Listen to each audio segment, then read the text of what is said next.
Praise the lord అండి. Good morning. ప్రభు నామంలో ఈ ఉదయకాల సమయంలో మీకు అందరికీ కూడా ప్రత్యేకమైనటువంటి వందనాలు తెలియజేస్తున్నాను. ప్రియ దేవుని బిడ్డలారా, మీరందరూ ఈ ఉదయాన్ని ఎలా ఉన్నారండి? బాగున్నారు కదా? మరి ఈ ఉదయకాల సమయంలో దేవుని యొక్క మాటలు ధ్యానిద్దామా? పరిశుద్ధ బైబిల్ గ్రంథం నుంచి 116వ కీర్తన 6వ వచనం. నేను కృంగియుండగా ఆయన నన్ను రక్షించెను. ఆమేన్. దేవుని నామానికి మహిమ కలుగును గాక. ఇక్కడ కీర్తనకారుడు చెప్తున్నటువంటి మాట, నేను కృంగి ఉండగా యెహోవా రక్షించెను.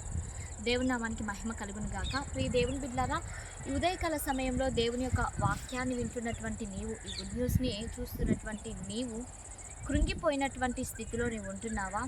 వేదనకరమైనటువంటి పరిస్థితులలో నువ్వు ఉంటున్నావా? ఇబ్బందికరమైనటువంటి పోరాటాలు నువ్వు చేస్తూ ఉంటున్నావా? అయితే ఈరోజు ప్రభు నీతో మాట్లాడుతున్నటువంటి మాట, నీవు కృంగిపోయినటువంటి స్థితిలో నీవు ఉన్నప్పుడు ఆయన నిన్ను రక్షించేటువంటి దేవుడుగా ఉంటున్నాడు. ఆమేన్. నిన్ను రక్షించే దేవుడుగా ఉంటున్నాడు. నీవు పడుతున్నటువంటి ప్రతి శ్రమను కూడా, నువ్వు వేదన పడుతున్నటువంటి ప్రతి స్థితిలో నుంచి కూడా ఆయన నిన్ను పైకి లేవనెత్తేటువంటి దేవుడుగా ఉంటున్నాడు అండి. ఆయన చాలా గొప్ప దేవుడు. ఆయన నిన్ను రక్షించువాడు, ఇశ్రాయేలును కాపాడువాడు, కొనుకడు నిద్రపోడు అని కీర్తనల గ్రంథంలోనే దేవుని యొక్క మాటలు మనం వింటా ఉన్నాం. అవునా అండి?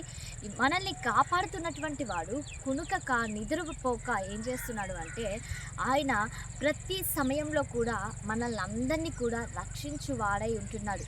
ఈరోజు నువ్వు ఎదుర్కొంటున్నటువంటి వాటన్నిటిని బట్టి నువ్వు అనుకుంటూ ఉండవచ్చు ఏమని అంటే, నేను ఇంతగా కుంగిపోతున్నప్పుడు, ఇంతగా నలిగిపోతూ ఉంటున్నప్పుడు దేవుడు నన్ను చూస్తున్నాడా, లేకపోతే ఎవ్వరూ నన్ను ఈ స్థితి నుంచి విడిపించేటువంటి వారు లేరే అని నీవు ఆలోచన చేస్తూ ఉంటున్నావేమో. ప్రియ దేవుని బిడ్డలారా, అవన్నీ కాదు, కానీ ఆయన నీ దగ్గరే ఉంటూ నీకు తెలియకుండా ఆయన నిన్ను రక్షించువాడై ఉంటున్నాడు. ఈరోజు ఈ ఉదయకాల సమయంలో నీవు కృంగినటువంటి స్థితిలో నుంచి నిన్ను పైకి తీసుకొచ్చేటువంటి దేవుడు.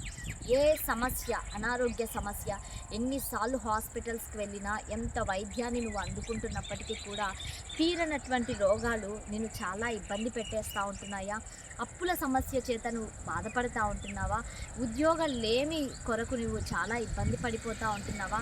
కుటుంబ పోషణ కొరకు నీవు ఆలోచనలు చేస్తూ కృంగిపోయినటువంటి స్థితిలో ఉంటున్నావా? అయితే ప్రియ దేవుని బిడ్డలారా, నీవు ఉంటున్నటువంటి స్థితి ఏదైనా కావచ్చు, దాని అంతటి నుంచి కూడా ఆయన రక్షించువాడై ఉంటున్నాడు. ఆమేన్.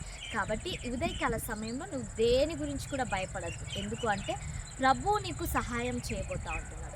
ఆయన నిన్ను రక్షించువాడై ఉంటున్నాడు. కాబట్టి ఈ ఉదయకాల సమయంలో అందరం కళ్ళు మూసుకుందాం, ప్రార్థన చేసుకుందాం.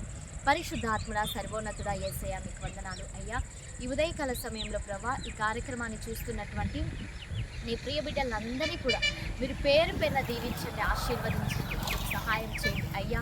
అన్ని విషయాల్లో కూడా మీరు జ్ఞాపకానికి తెచ్చుకోమని అడుగుచుంటున్నాం తండ్రి. అయ్యా, కునుకక నిద్రపోక తండ్రి, మీరు మమ్మల్ని కాపాడువాడై ఉంటున్నారు ప్రభా.